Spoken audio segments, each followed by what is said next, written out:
ડભોઈ કે દર્ભાવતી ડભોઈ કે ગંદુનગર કઈ સમજ નથી પડતી. આશિયાના બિલ્ડિંગ, ખાટકીવાડા અને કાજીવાડ મસ્જિદ નજીક ગટરનું ગંદુ રાજ. 7 દિવસથી ગટરો ઉભરાય છે. નગરપાલિકા કુંભકર્ણની નિદ્રામાં. સ્વચ્છતા અભિયાનના દાવાઓ વચ્ચે ડભોઈ શહેરની વાસ્તવિકતા ચોંકાવનારી છે.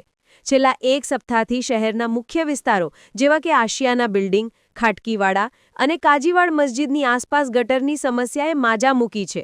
ગંદુ પાણી રસ્તાઓ પર ફરી વળતા સમગ્ર વિસ્તારમાં ચોમાસા જેવી દુર્ગંધયુક્ત સ્થિતિ સર્જાઈ છે, જેના કારણે સ્થાનિકો અને વેપારીઓ ભારે હાલાકી ભોગવી રહ્યા છે.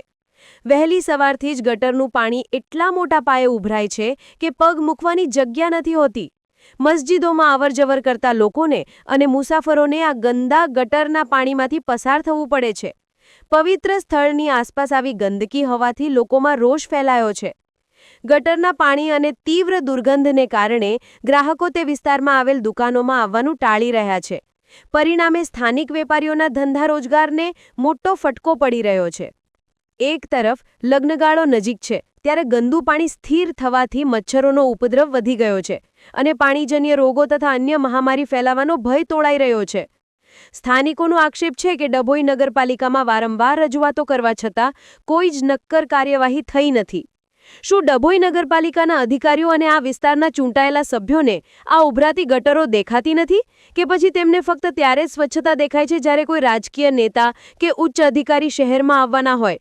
કારણ કે તેવા સમયે રાતોરાત આ વિસ્તારની સાફસફાઈ કરી દેવામાં આવે છે. એક તરફ ગુજરાત સરકાર દ્વારા દર વર્ષે સ્વચ્છતા અભિયાન પખવાડિયા જેવા કાર્યક્રમો ચલાવવામાં આવે છે, ત્યારે ડભોઈમાં સર્જાયેલી આ સ્થિતિ સ્વચ્છતાના દાવાઓની પોકળતા બતાવે છે.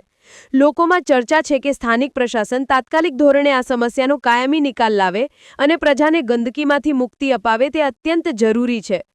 સમાચારની અવનવી અપડેટ જોતા રહો નિખરતા ગુજરાત ન્યૂઝ સાથે. નિખરતા ગુજરાત ન્યૂઝને લાઇક, શેર, સબસ્ક્રાઇબ કરો અને બેલ આઇકન દબાવીને સમાચારની ઝડપી માહિતી મેળવો.